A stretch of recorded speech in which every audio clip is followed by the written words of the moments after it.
Dando continuidade com os conceitos vistos no último vídeo sobre a estatística, principalmente agora, no fato ou no âmbito da ciência, vale a pena ressaltar que o mais importante para qualquer ciência e exploração é a observação. Seja esse conjunto de cientistas analisando diferentes amostras, mas o mais relevante para toda a ciência é poder corroborar as teorias ou achar novas descobertas é justamente os fatos obtidos mediante a observação que lhes permitiria ter algumas conclusões. Toda a ciência fundamenta-se na observação. E da observação, consequentemente, teria-se algumas inferências, algumas ideias, alguns conceitos ou alguns dados, como, por exemplo, uma inferência dedutiva, que seria uma consequência direta de hipóteses para chegar a alguma tese, ou uma inferência indutiva, que estaria associada a uma análise específica, mas não geral. Ou seja, em outras palavras, diria-se que a principal diferença entre essas duas, de e in, a primeira é deduzível de alguns fatos, algumas teorias conhecidas, como no contexto da física, da química ou da biologia ou de outras ciências naturais, mas a indutiva é basicamente um fato associado a um evento particular, mas que não poderia generalizar-se. A seguir, no próximo exemplo, espero fazer-me entender sobre uma inferência dedutiva, pois parte-se uma teoria e aplica-se aos casos específicos, mas fundamenta-se em verdades das leis da física, química, matemática, biologia e outras ciências naturais. Como, por exemplo, alguém tem um copo com água e verte um pouco de sal. Sabe-se que o sal é solúvel na água, mas também por experiência própria saberia que quanto mais quente esteja essa água, de baixa temperatura a mais alta temperatura, a quantidade de sal gastará menos tempo em ser solúvel, ficaria mais fácil. E nesse caso, com base aos conhecimentos químicos e físicos, poderá concluir-se que se a temperatura for maior e demonstrar-se também, deduzir-se da experimentação, que quando a temperatura for maior, mais fácil seria a solubilidade do sal na água. Sin embargo, teria-se a inferência indutiva, parte-se de observações específicas para tentar chegar a uma generalização. As conclusões são viáveis, mas não garantidas, como, por exemplo, suponha-se que alguém esteja num contexto de engenharia química analisando catalisadores. Catalisador que tem o próprio carro, onde os gases poluentes entram e, portanto, os gases que saem são menos poluentes. Mas algum processo químico de forma rápida acontecerá. Houve uma catálise nessa purificação de gases. E essa pessoa observa que se o catalisador esteja a 200 graus centígrados, há um bom rendimento. Ou seja, que se chegar a aumentar a temperatura, o rendimento seria ainda melhor. Mas simplesmente seria uma observação de fatos, mas que não poderia corroborar mediante fundamentos teóricos. Mas sim, poderia aumentar a temperatura e de ser tão alta que o próprio catalisador começaria a encandecer e de fato já não funcionaria para purificar os gases. Essa é a principal diferença que existe com a inferência indutiva, pois não poderá generalizar-se, enquanto a dedutiva, mediante conceitos deduzíveis, uma lógica, permitirá generalizar-se. Vamos agora a um contexto completamente diferente, um contexto mais cotidiano, pois se diz que se uma pessoa tem uns bons ingressos, ou um conjunto familiar de bons ingressos, poderia ter um bom consumo na sua rotina diária, na sua semana, e alguns dados específicos, esses pontos representam esses dados entre ingressos contra o consumo, teria-se um conjunto de pontos. Poderíamos induzir que basicamente é um comportamento proporcional, mais ingressos, mais consumo, e poderíamos plantear, ou poderia plantear-se um modelo estatístico que seria mais ou menos essa reta. Com base a esse modelo, poderia ter-se um estimado dado, e desse dado há uma pequena discrepância em relação ao próprio modelo, é o que se chama na estatística como um resíduo. A ideia de modelar os dados estatisticamente sempre será que o modelo aproxime-se o melhor possível ao conjunto de dados. E nesse caso, tentar minimizar esse resíduo, se chamamos com as meias letras M de modelo, D de dado e R de resíduo, a ideia será fazer o melhor possível para que esse resíduo seja o menor em todas as situações, ou para todos os dados. Mas se é um conjunto de dados, não queremos chamar de estatura ou peso de uma pessoa, ou idade, ou renda familiar, ou simplesmente número de canetas que tenha no seu bolso. Enfim, uma dada quantidade de dados, X e Y, cada pessoa ou cada elemento de um conjunto gigante terá seus próprios valores. Nesse caso seria X1, Y1, X2, Y2, os seus próprios dados, especificamente, não valores, os seus próprios dados. O par de dados X2, Y2, X3, Y3, e assim por diante até o conjunto composto por N elementos. Na hora de representar em um gráfico, ou pelo menos em um esboço de gráfico, de a variável x com as variáveis, os resultados da variável y, ou dos dados obtidos mediante a variável y, teria esse conjunto de pontos. Já não seria igual que o anterior, proporcional, um cresce e outro também, mas nesse caso é algo diferente. É uma diminuição, essa medida que aumenta x diminui y, ou ao contrário, a medida que diminui x aumenta y. São inversamente proporcionais. Talvez o modelo para associar esse conjunto de pontos não seja uma linha reta decrescente, poderia ser essa curva. Essa curva seria uma relação inversamente proporcional de x com y. Tanto faz se escreve-se y respeito a x, mas o importante é a relação. E esse é o símbolo de proporcionalidade.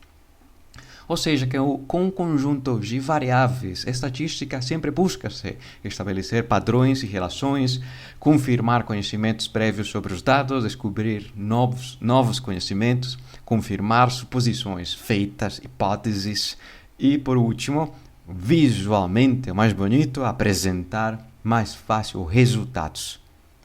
Agora, falando de variáveis, não simplesmente x e y, existem de muitas classes as variáveis. Podemos pensar as variáveis sendo de duas categorias principais, as qualitativas e as quantitativas.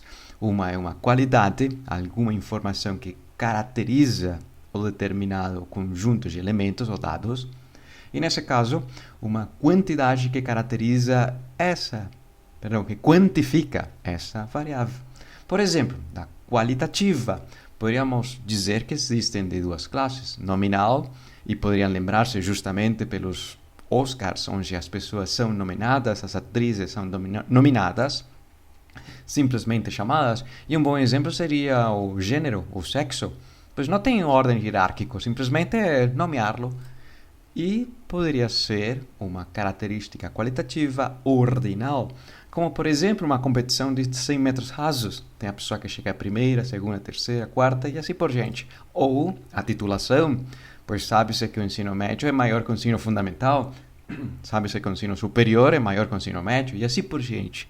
Tem uma ordem nas titulações, portanto chama-se uma característica qualitativa ordinal. Por outro lado, estão as quantitativas, números, que poderiam caracterizar-se de duas classes. A primeira seria discreta, como, por exemplo, as idades. Uma pessoa não tem 18 anos e meio, não tem 21,3. Tem 18 e terá 19. Ou tem 0, uma pessoa, um bebezinho recém-nascido, ou tem 3 anos ou superior. Mas sempre algo discreto. Embora poderia ser contínua essa informação numérica, como é o caso específico da estatura. Mas aqui entra uma confusão, porque se a mínima escala de medida para a estatura é o milímetro, portanto, de 1 milímetro para outro já seria discreto. Ah, mas sim, aí entra a principal diferença entre uma e a outra, parece que é um conflito, mas não, tudo depende da análise que deseje fazer. Também, na literatura, estabelece-se em algumas situações que discreta seriam números inteiros e contínua números fracionários, ou números decimais, ou números que têm parte fracionária, vírgula, alguma informação, Sabe-se que a mínima unidade monetária é de R$ 1 centavo, mas alguém poderia ficar com uma dívida por não ter pago R$ 1 centavo, ou essa criancinha ter crescido 1 milímetro. Ah, mas é imperceptível. Sim, mas ainda assim cresceu essa informação. Uma informação que poderia considerar-se, para esse caso, contínua, porque o crescimento não é de 10 centímetros por vez. Uau, amanhã crescerá mais 10 centímetros. Não, não existe essa classe de ideia. Vamos a pensar nas variáveis para uma instituição, seja uma empresa ou seja, por exemplo, a família completa. Nesse caso, a família das pessoas que constituem a UniOeste. E os funcionários públicos têm alguns dados que os recursos humanos têm. Por exemplo, o estado civil dos funcionários públicos, o grau de instrução, o número de filhos que apresentam o núcleo familiar, o salário dessa pessoa, a idade e a região de procedência. Será que vem do interior, vem da capital, vem de outro estado, vem de outro país, vem de onde? Com base a esse conjunto de variáveis, às vezes, ou geralmente resulta mais fácil expressá-las simplesmente por símbolos, e nesse caso as letras funcionam perfeitamente para aquilo. As letras maiúsculas X, Y, Z, S, U, V representariam cada uma dessas informações. Para não ter que escrever sempre região de procedência, poderia associar-se a simplesmente a letra V, ou o grau de instrução, a letra Y. Mas observa-se que o estado civil é uma característica qualitativa. E o estado civil, além de ser qualitativa, é simplesmente nominal. Porque não significa que a pessoa viúva tenha uma ordem melhor que a solteira. Simplesmente sabe-se que o estado civil é uma característica que nomeia a situação civil dessa pessoa.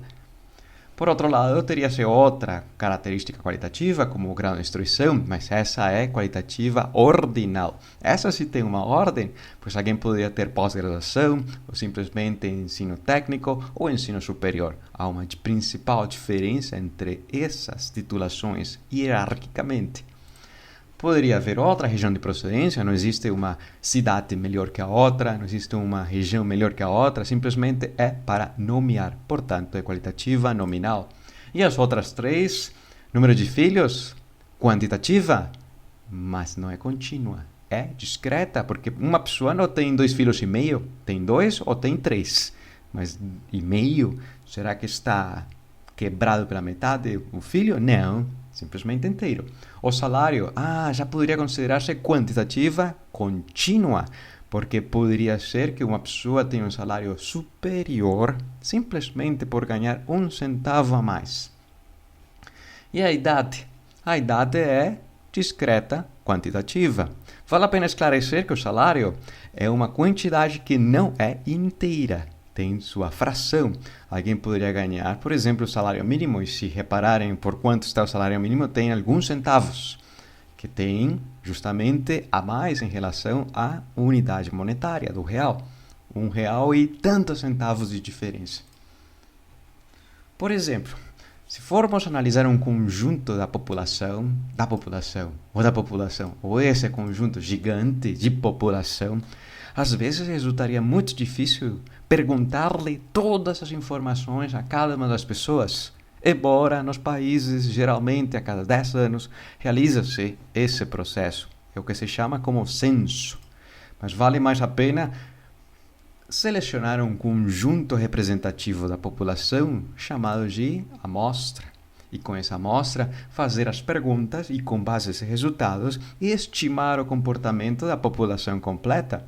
E a amostra terá que ser representativa, ou seja, o mais diversa possível, mas não abrangendo o 100% da população.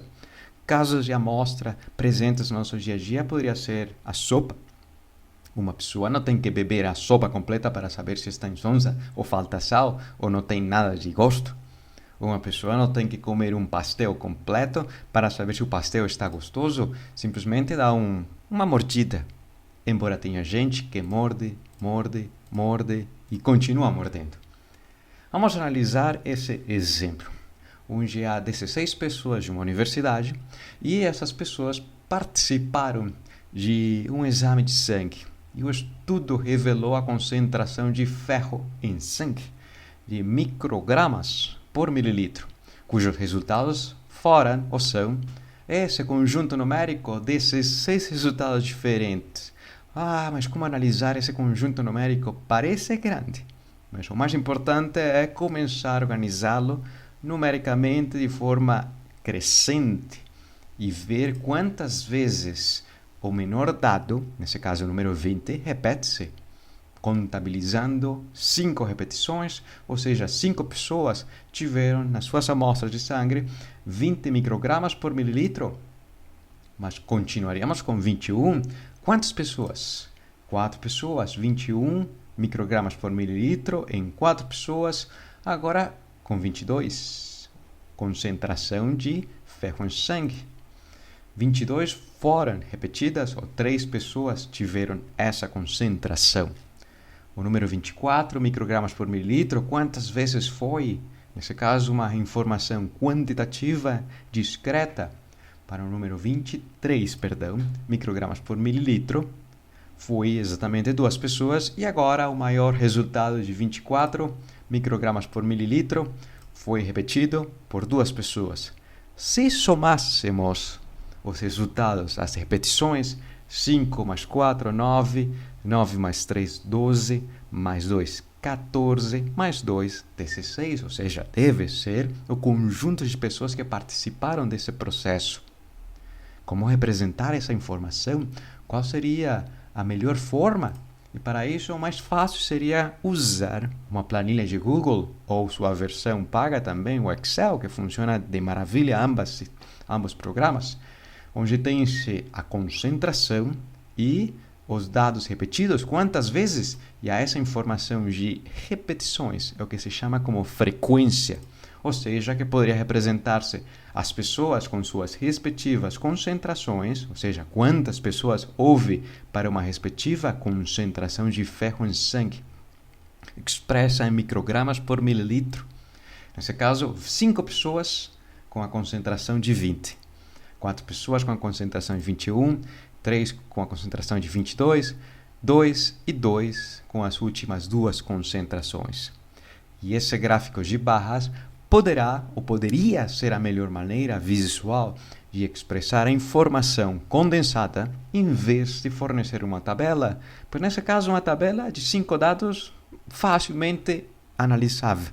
Mas se a tabela fosse de 500.000 resultados, resultaria mais fácil ter um gráfico e, com base no resultado visual, a sua representação, poder ter algumas conclusões ou alguma análise um pouco mais profundo. Mas vamos por outro lado. E desse conjunto de resultados, qual seria o valor médio? Como determinar qual foi, em média, a concentração de sangue, a concentração de ferro em sangue, dadas essas unidades? E para aquilo haverá que definir as medidas de tendência central. Começamos pela mais básica, mas para isso vale a pena estabelecer um conjunto de dados. Poderiam ser o caso anterior, da concentração em sangue, a idade de uma pessoa, tamanho dos sapatos de um conjunto grande de gente, ou simplesmente a idade que tem. Mas nesse caso, a variável x e os resultados nomeados ou numerados, ordenadamente de 1 até n. Define-se o valor médio de uma informação xi dessa variável, ou seja, xi representaria fazer o somatório de 1 para n. Define-se o valor médio como sendo o somatório, a soma consecutiva de todos os valores dessa variável obtida, foram n resultados, e dividido pela quantidade de contribuições de n variáveis, nesse caso, n resultados da mesma variável.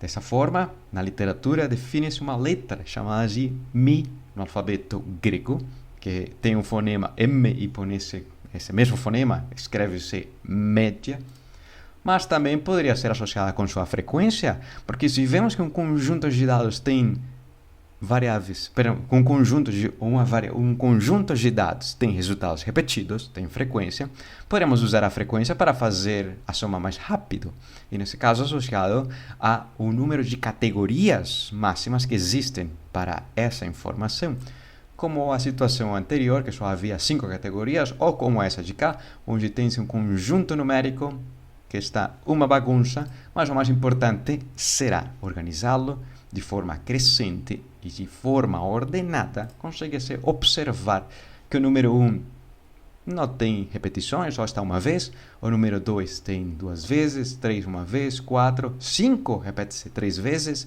o 6, o 7 não tem. Ou seja, que poderia dizer-se que a frequência do 7 é 0, 8 uma vez, 9 3 vezes e 10. Qual seria o valor médio dessa sequência numérica? Poderá ser feito somando todos os números, como observa-se à esquerda, ou somando os números vezes as frequências. Por exemplo, 2 vezes 2 seria 4. Sim, aparece 2 mais 2, equivalente a 4. Se me faço entender com essa ideia, vamos analisar outra classe de média ou medida de tendência central, mas nesse caso com as frequências, aplicado para um contexto muito acadêmico, a média ponderada, onde o peso, a ponderação, é um fator que foi definido em algumas situações, mas poderia mudar. Espero fazer-me entender na próxima situação, porque é muito parecido a somar todas as frequências, mas nesse caso, somar todos os pesos. Numas avaliações, quando finaliza-se as disciplinas, geralmente a nota total tem uma nota que pesa bastante, 80% poderia ser uma prova, e a avaliação feita de 0 a 100, uma pessoa atingiu 70 de 100, e depois tem uma atividade que leva mais tempo, um trabalho, 20%, e essa pessoa atingiu 95, disse, foi muito bem, mas quanto vale a sua média? E talvez haja um presente ao final da disciplina, por parte do corpo docente, em que mais uma atividade avaliativa, só com 10%, poderia ajudar-lhes, aos estudantes, a melhorar sua nota final, a sua média. Mas nesse caso, já houve uma de 80, mas uma de 20 já foi 100% da nota. Não, mas houve um ganho, um presente, um plus. E nesse caso, 10%. E essa pessoa atingiu uma nota de 82. Como determinar a média? Haverá que somar, não por 100%, haverá que somar o equivalente a 110. Ou, em outras palavras, somar por todos os pesos associados a essa ponderação. E dessa forma, poderá obter-se a média ponderada para essa disciplina determinada. Se me faço entender com essa ideia, vamos ao último exemplo dessa explicação de hoje, pois seria um exercício que vocês poderiam fazer em casa. Encontra-se em uma impressora erros de impressão na sua primeira folha e especificamente num jornal durante 50 dias. No primeiro dia houve 8 erros, no último dia 15 erros, no dia 20 houve 8 erros também. Como expressar essa informação de forma visual? E qual seria o dia com o menor número de erros, ou melhor dito, qual foi o melhor dia com menos quantidade de erros, quanto foi a quantidade de erros menores, a quantidade de erros piores e a média de erros por dia. 50 dias, sempre houve um erro, mas em média essa impressora, quantos erros faria estimando todos os resultados obtidos de 50?